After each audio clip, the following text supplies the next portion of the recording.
Estamos saludándolos nuevamente en el nombre de nuestro Señor Jesucristo. Saludos para ustedes, a nuestra familia, a nuestros amigos, a usted que me está viendo. Saludos y bendiciones. Hoy nos toca el comentario de la lección número 10 y se titula Los que han llegado al fin del tiempo. Los que han llegado al fin del tiempo. Así que, amigos, usted que nos está viendo, bendiciones. Iniciamos entonces con el repaso de la escuela sabática, lección número 10, los que han llegado al fin del tiempo. En toda la Biblia siempre se ha hablado del fin del mundo. Jesús siempre dejó en claro en sus predicaciones, en sus parábolas, sobre la segunda venida de Cristo y las señales que vienen, hermanos. Las señales que pasan antes de la segunda venida de Cristo. Y también nos ha dejado dos historias, dos acontecimientos muy importantes para que nosotros nos demos cuenta y que sirva de ejemplo para nosotros a los que han de vivir impiamente, a los que viven en pecado, a los que les gusta estar en pecado, a los que nos gusta desobedecer a Dios. Jesucristo dejó bien en claro en su palabra las advertencias. Por ejemplo, la destrucción del mundo antidiluviano. También la destrucción de la ciudad de Sodoma y Gomorra. Son ejemplos. Dice en nuestro versículo para memorizar, dice, estas cosas les sucedieron por ejemplo y fueron escritas para advertirnos a nosotros, a los que han llegado al fin del tiempo. Así, el que piensa estar firme, mire que no caiga. Miren, hermanos, todo lo que está en la Biblia, pues son como que llamadas de atención, como ejemplos, como advertencia para que nosotros podamos llegar en el fin de los tiempos. Podremos llegar al fin del tiempo. Iniciamos con el día domingo, dice, la ira del Cordero. La ira del Cordero. O sea que hay una ira. La ira del Cordero. ¿Quién es el Cordero? El Cordero es nuestro Señor Jesucristo, el Cordero de Dios. Lo llama Juan el Bautista. Para eso vamos a estar leyendo Apocalipsis capítulo 6, el verso 12 al 14. Dice así. Miré, dice Juan, miré cuando abrió el sexto sello y he aquí hubo un gran terremoto y el sol se puso negro como tela de silicio y la luna se volvió todo como sangre. Los primeros señales que habla la palabra de Dios, las señales antes de la segunda venida de Cristo, dice un gran terremoto. Cuando se abrió el sexto sello, hizo un gran terremoto en la tierra. Si nosotros estudiamos la historia, solo hubo un gran terremoto en Lisboa en 1755, el 1 de noviembre. Quiere decir que las señales, hermanos, amigos, ya están pasando. Y dice, y el sol se puso negro. También en la historia, si nosotros leemos la historia el 19 de mayo de 1780, desde Nueva York hasta Inglaterra, desde las 10 de la mañana se puso negro el día. Negro. Eclipse total. Después dice, como tela de silicio, y la luna se vio todo como sangre, dice. El gran eclipse registrado en la historia el 19 de mayo de 1780. Desde Nueva York hasta Inglaterra. Y habla todavía, dice en el verso 13, dice, y las estrellas del cielo cayeron sobre la tierra como la higuera deja caer sus higos cuando es sacudido por un fuerte viento. Solo se registra en toda la historia sobre el océano Atlántico el 13 de noviembre de 1833 una lluvia de estrellas y de meteoritos. Todo esto va a suceder antes de la segunda venida de Cristo, hermanos. Hermanos, en Apocalipsis 6:12 al 14, vamos a leer 6:12 al 14, ya lo leímos, y también de todas estas señales, en el 14 dice, y el cielo se desvaneció como un pergamino que se enrolla, y todo monte y toda isla se removió de su lugar. Y los reyes de la tierra y los grandes, los ricos, capitanes, los poderosos y todo siervo y todo libre se escondieron en las cuevas entre las peñas de los montes. Cuando pasan las señales, viene nuestro Señor Jesucristo y todos, libres, esclavos, cristianos, no cristianos, qué sé yo, todos vamos a ver la segunda venida de Cristo. Muchos de nosotros daremos gritos de júbilo, calidad, pues vino nuestro Señor Jesucristo. Es un acontecimiento para los cristianos que están bien con Dios. Pero miren, una gran parte de esas personas en el mundo decían a los montes y a las peñas, caed sobre nosotros y escondednos del trono, perdón, del rostro de aquel que está sentado sobre el trono y de la ira del Cordero. Porque el gran día de su ira ha llegado. ¿Quién podrá sostenerse en pie? La gran cuestión aquí, amigos, hermanos, es de que cuando venga la segunda venida de Cristo, hay un objetivo. Dar a cada quien lo que según ha hecho, según sus obras, sea condenación eterna o vida eterna. Miren, hay como que se forman dos grupos. Un grupo contento, tranquilos, pero otro grupo en Apocalipsis 6:16 dice que se esconden del rostro de la ira del Cordero. ¿Qué quiere decir eso? Hermanos, que ese acontecimiento de la segunda venida de Cristo no es algo que no sepa el mundo en ese entonces. No es una sorpresa para el mundo ay, ¿quién es el que viene ahí en las nubes? No. Todos vamos a saber que Cristo va a venir en su segunda venida. El problema es que muchos de nosotros no queremos creer en el mensaje, no queremos creer en la palabra de Dios, no nos arrepentimos, tenemos duro nuestros corazones. Por eso cuando se vea la segunda venida de Cristo, vamos a desear los perdidos, que los montes se caigan sobre nosotros para no ver el rostro de Cristo, el Padre que viene en su trono, la ira del Cordero. Y los que estamos contentos y arrepentidos, hemos aceptado a Cristo en nuestros corazones, simplemente vamos a estar muy contentos, alegres, porque ha venido nuestro Salvador. ¿A qué grupo queremos pertenecer, hermanos? ¿Qué decisión debemos de tomar? Dice la palabra del Señor que nuestro Jesucristo comparó el fin del mundo con los días de Noé. Eso lo encontramos en Mateo, el capítulo 24, el verso 36 en adelante. Dice así: pero el día y la hora nadie sabe, ni aun los ángeles de los cielos, sino solo mi Padre. Mas como en los días de Noé, así será la venida del Hijo del Hombre. Porque como en los días antes del diluvio estaban comiendo y bebiendo, casándose y dándose en casamiento, hasta el día en que Noé entró en el arca.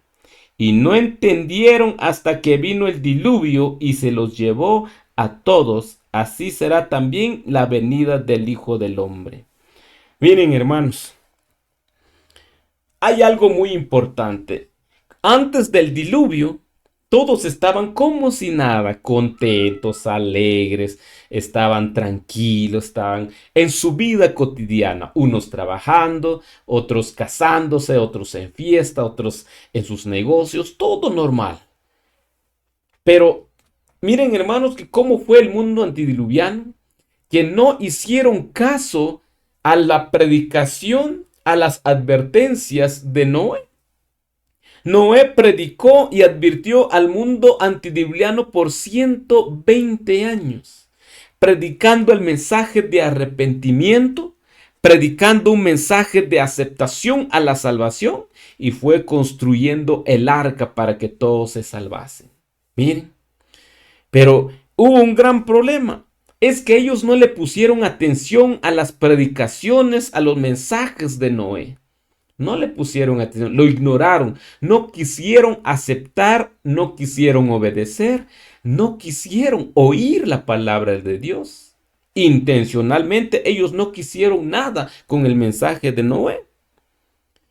Y nuestro mundo actualmente así está pasando, hermanos. Muchos predicadores, muchas personas predican el evangelio de salvación, el mensaje de los tres ángeles, que estudios apocalípticos, estudios de Daniel, pero miren, nosotros, todo el mundo, sea cristiano o no cristiano, nosotros no nos dedicamos a escuchar palabra de Dios, no nos dedicamos a estudiar palabra de Dios. Simplemente hacemos como que no va a pasar nada.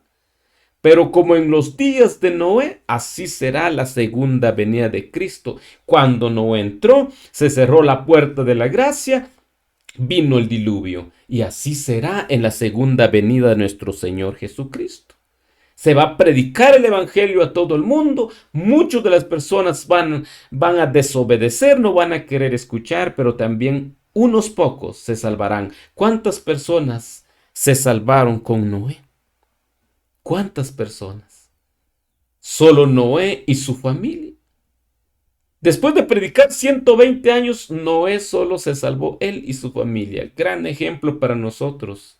Nosotros como padres de familia, como cabezas de familia, debemos de preparar a nuestra familia, dirigir a nuestra familia, estudiar con nuestra familia.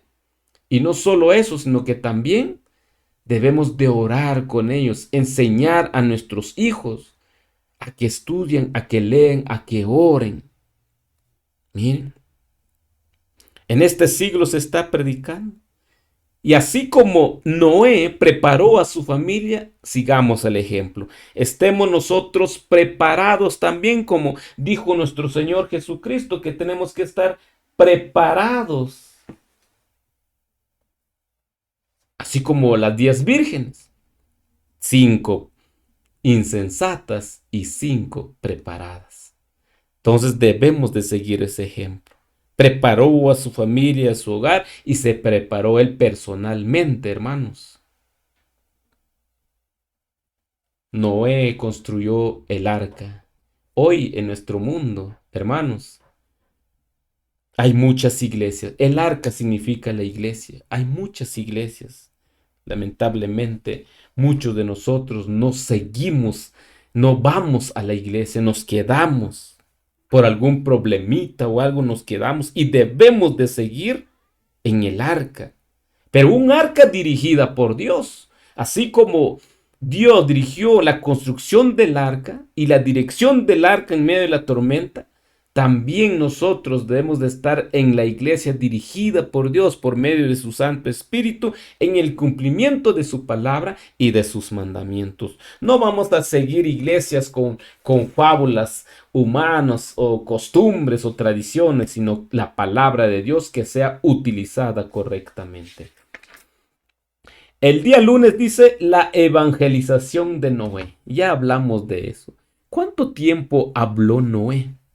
¿Cuánto tiempo Noé predicó? 120 años, dice. Bien, 120 años predicando. Al final de la palabra de Dios dice en Mateo 24, 37 al 40. Vamos a leer, dice. Mas como en los días de Noé, así será la venida del Hijo del Hombre. Porque como en los días de Noé antes del diluvio estaban comiendo y bebiendo, casándose y dándose en casamiento hasta el día en que Noé entró en el arca, y no entendieron hasta que vino el diluvio y se los llevó a todos, así será también la venida del Hijo del Hombre. Entonces estarán dos en el campo, el uno será tomado y el otro será dejado. Y dos mujeres estarán moliendo en un molino, una será tomada y una será dejada. Miren, hermanos, la evangelización de Noé. ¿Cómo fue la evangelización de Noé? Predicó 120 años predicando a toda la gente. Miren, hermanos, la gente veía las señales. Miraban cómo se estaba construyendo el arca, pero ellos desobedientes, incrédulos. Miren, la maldad en sus corazones no los dejaba ver lo que estaba sucediendo. Poco tiempo antes del diluvio vieron a todos los animales en parejas, de los animales buenos, de aves, entrando en pareja en el arca. Ellos viendo todo ese acontecimiento, mas endurecieron más sus corazones y no quisieron aceptar a Cristo en sus corazones la salvación que Noé les estaba ofreciendo, las advertencias. Ellos se confiaron en ellos mismos. ¿Por qué? Porque los pensamientos y el corazón de ellos era de pura maldad. Nuestro mundo está también así en estos días, en este tiempo, hermanos. Cuánta maldad hay en el mundo. Miren, si nosotros le hablamos del diluvio a una persona, lo que nos dice él, eso es una fábula, es una historia, eso no pasó. Hacen de menos de la palabra de Dios y creen más, confían más en sus pensamientos, en ellos mismos que en la palabra de Dios. Así como pasó en la evangelización de Noé, vino el juicio sobre el mundo antidiluviano con agua. Vino el juicio sobre ellos. Miren. Actualmente, hermanos, se está predicando en todo el mundo. Hay una parte que dijo nuestro Señor Jesucristo y eso me deja mucho en qué pensar. Dice, entonces estoy en Mateo 24:40, dice, entonces estarán dos en el campo, el uno será tomado y el otro será dejado. ¿Por qué habla de dos en el campo? Uno será tomada y la otra será dejado. Muchos cristianos evangélicos, otras iglesias hablan de que van a estar desapareciendo personas antes del fin del mundo. El rapto secreto. No, hermanos. Estamos estudiando la palabra de Dios, los símbolos y todo eso es profético. Así que todo esto es profecía. Dos estarán trabajando en el campo, uno será tomado y la otra será dejado. Estarán dos grupos de personas al fin de los tiempos. Dos estarán trabajando. Pero sabemos nosotros que dos personas no trabajan al mismo ritmo. Uno trabaja más que el otro. Uno que no mucho le gusta trabajar y otro que sí le gusta mucho trabajar. El que está trabajando aquí, el grupo que está trabajando en las viñas del Señor, en la evangelización, en la predicación, en la enseñanza de la palabra de Dios, será tomada y será llevado al cielo. El otro será dejado porque solo está fingiendo trabajar, hace como que trabaja, pero no trabaja, será dejado. En Mateo 24:41 dice, dos mujeres estarán moliendo en un molino, una será tomada y la otra será dejada. Dos mujeres. Proféticamente en la palabra de Dios, cuando habla de mujer, está hablando de iglesia. Habrán dos iglesias. Una falsa y una verdadera. La iglesia dice, una mujer está moliendo en un molino. Dos mujeres moliendo en un molino. Dos iglesias en el molino que sale. En el molino de Nixtamal que sale alimento para la comida, sale las tortillas, la masa para la comida. El molino representa la palabra de Dios donde sacamos el alimento espiritual. Las dos mujeres usan el mismo molino para sacar alimento espiritual. La iglesia usa la misma Biblia para sacar los mensajes de salvación, pero una será tomada y la otra será dejada. La que será tomada es aquella iglesia que hace la voluntad de Dios, que cumple su palabra, que cumple con sus mandamientos. Y la iglesia falsa será dejada, ¿por qué? Porque es falsa, porque es incrédula, porque está obedeciendo más las tradiciones, las fábulas, las costumbres humanas que la palabra de Dios, que ha cambiado los mandamientos de Dios por tradiciones, por fábulas, hermanos, por mentalidades humanas. Esto es serio, hermanos. Nosotros no queremos creer. Tenemos un corazón duro para arrepentirnos. No queremos arrepentirnos.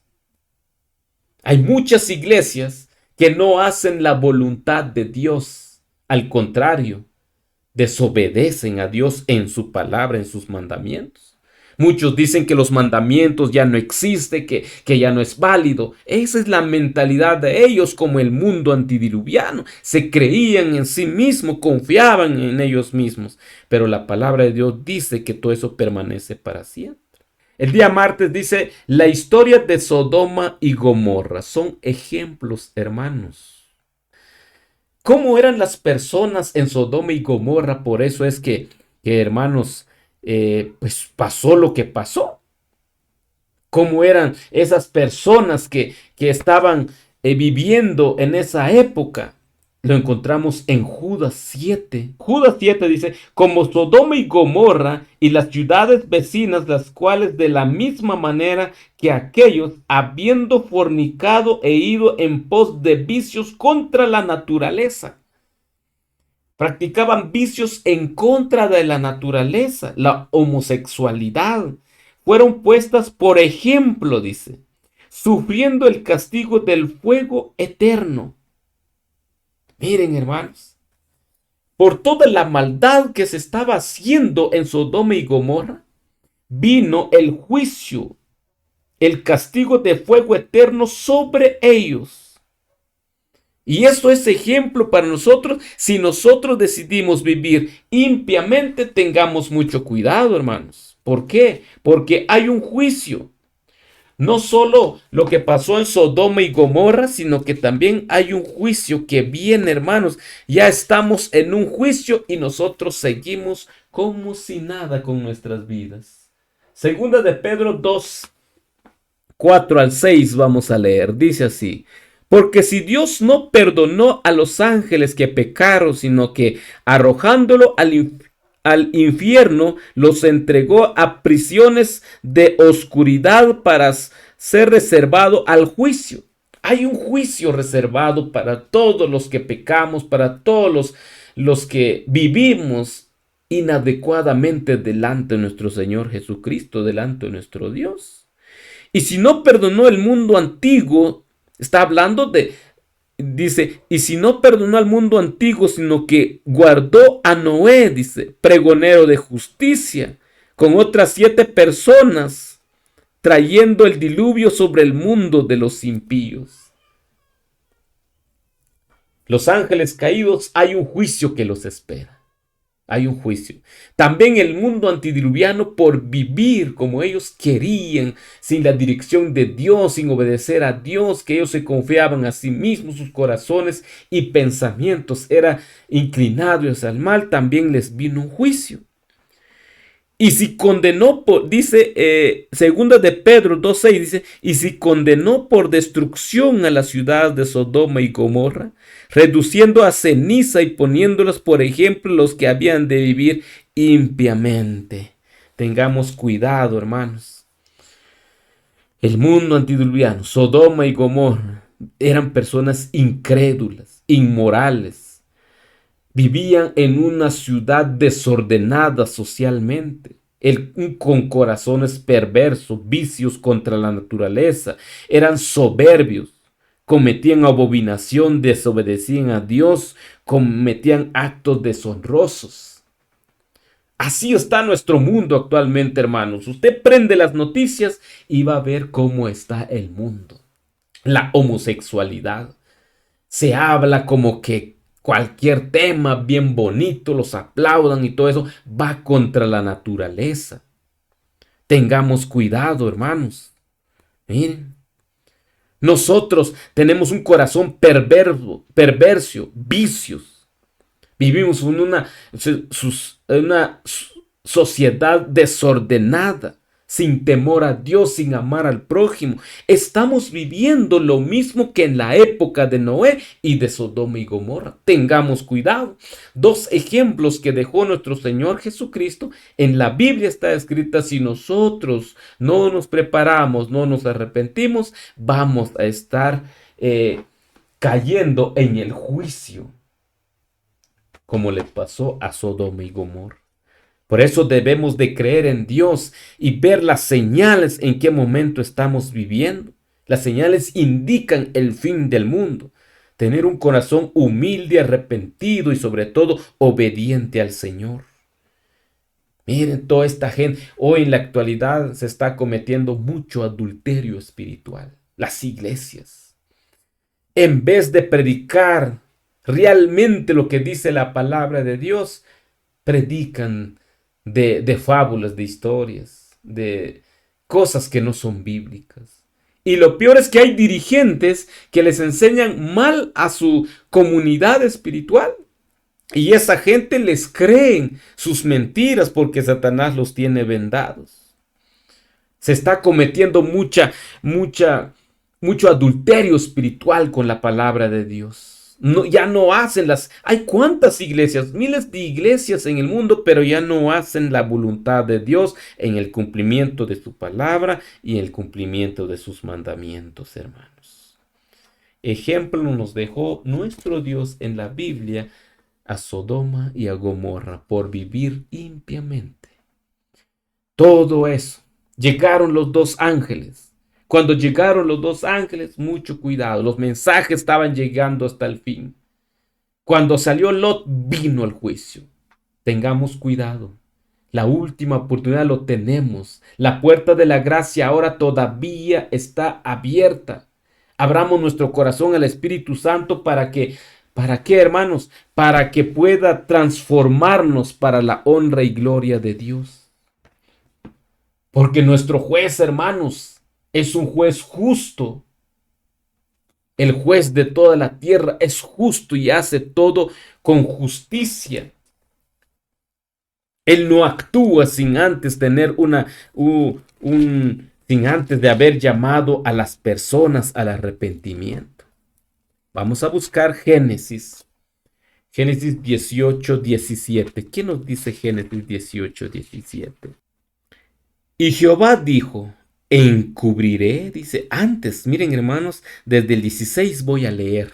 Génesis 18, 16 dice, y los varones se levantaron de ahí y miraron hacia Sodoma, y Abraham iba con ellos acompañándolos. Y Jehová dijo, encubriré yo a Abraham lo que voy a hacer. ¿Será que Dios encubrió a Abraham el juicio sobre Sodoma y Gomorra? No. Le dijo, le contó a sus siervos lo que va a suceder a Sodoma y Gomorra. Mientras que los dos ángeles iban, Abraham se quedó con Jehová y le empezó a suplicar que si hubieran 50 justos, que 45, que 30 justos, que 20, que 10. Le suplicaba si había 10 personas inocentes, justos, que no cayera el juicio divino sobre ellos. Intercedía a Abraham. Pero miren, hermanos, que el juez, hermanos, nuestro juez, nuestro Padre Celestial, hermanos, antes de castigar, antes de hacer algo, Él hace una investigación a la vida de la humanidad. Lo que vio Abraham es que de tanto suplicar vio el carácter de Dios, vio el amor de Dios, que todos fueron destruidos, pero como Lot era justo en donde vivía en esa ciudad de Sodoma y Gomorra, fue salvado. Abraham se dio cuenta del juicio de Dios sobre las personas pecadores y sobre los justos. Y así está pasando hoy en día, hermanos. Apocalipsis 20, 11, 12 nos habla de un juicio que va a venir. Apocalipsis 20, vamos a leer, dice así. Apocalipsis 20, 11 y 12. Y vi un gran trono blanco y el que estaba sentado en él, de delante del cual huyeron la tierra y el cielo, y ningún lugar se encontró para ellos. Y vi a los muertos, grandes y pequeños, de pie ante Dios, y los libros fueron abiertos, y otro libro fue abierto, el cual es el libro de la vida. Y fueron juzgados los muertos por las cosas que estaban escritas en los libros según sus obras. Antes de un juicio hay un registro de nuestra vida, el libro de memorias donde está escrito nuestros pecados. Todo ese libro será abierto en el juicio y cada quien va a merecer según sus obras. Miren, qué bonito es, hermanos. La palabra de Dios dice en Apocalipsis 20, vamos a leer el verso 4, dice: vi tronos y se sentaron sobre ellos los que recibieron la facultad de juzgar, dice. Así como Abraham vio cómo se juzgó el mundo, la ciudad de Sodoma y Gomorra, también los que iremos al cielo también veremos cómo es que Dios juzgó a un mundo pecador y va a venir juicio sobre ellos con fuego de azufre. Pero no porque Él lo hizo solamente así, sino que porque hay pruebas. Porque nuestro justo juez investiga, hay un juicio investigador antes de la sentencia del mundo y de la persona. Empezó por los muertos. Cuando nuestro Señor Jesucristo pasó del lugar santo al lugar santísimo en 1844, se inició el juicio investigador por los muertos.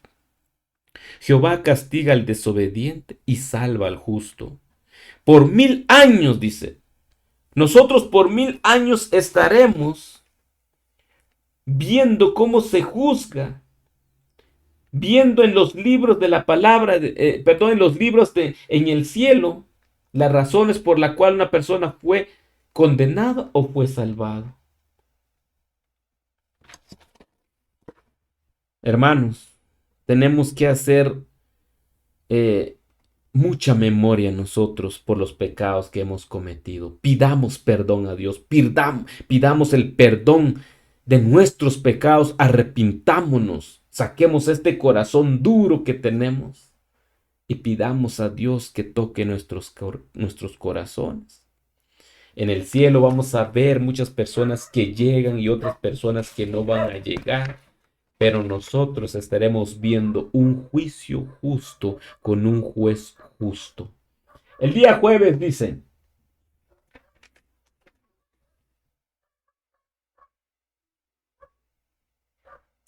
el juicio previo al advenimiento. Eso lo leímos, hermanos.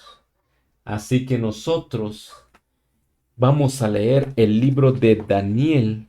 El libro de Daniel, si tienen en sus Biblias siempre, Daniel capítulo 7. Dice el juicio previo al advenimiento.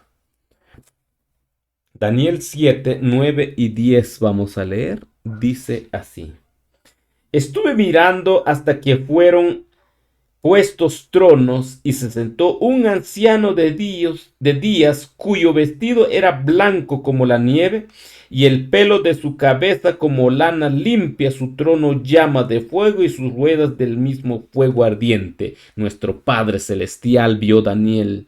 Y un río de fuego procedía y salía de delante de él. Millares de millares le servían y millones de millones asistían delante de él para ser juzgados. Y el juez se sentó y los libros fueron abiertos. Tengamos cuidado, hermanos. Los libros fueron abiertos, pero después de eso, en el cielo se estaba iniciando un juicio investigador. Miren, Daniel lo vio.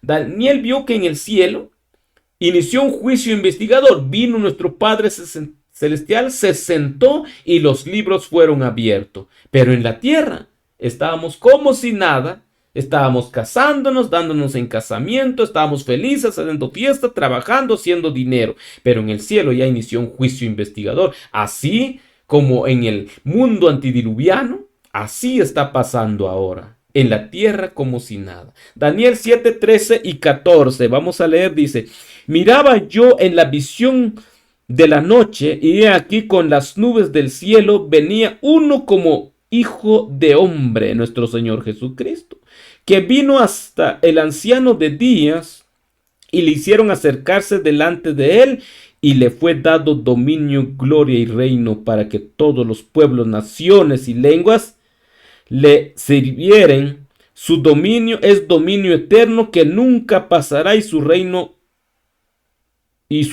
uno que no será destruido. Después, hermanos, del juicio investigador vendrá nuestro Señor Jesucristo. Traerá toda obra a juicio. Todos vamos a comparecer ante el tribunal de Cristo. Y ya, hermanos, ya se empezó el juicio investigador en el cielo.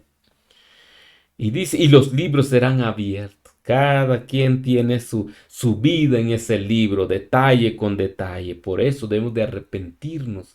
Porque cuando uno se arrepiente y acepta a Cristo Jesús, lo que hace nuestro Padre Celestial es agarrar nuestros pecados, tirarlo al fondo del mar y nunca más se acuerda de ellos. Así como Sodoma y Gomorra sufrieron. Dos ángeles fueron, advirtieron ya para el juicio final. También los ángeles están jugando un papel muy importante en el juicio investigador antes que se cierre la puerta de la gracia.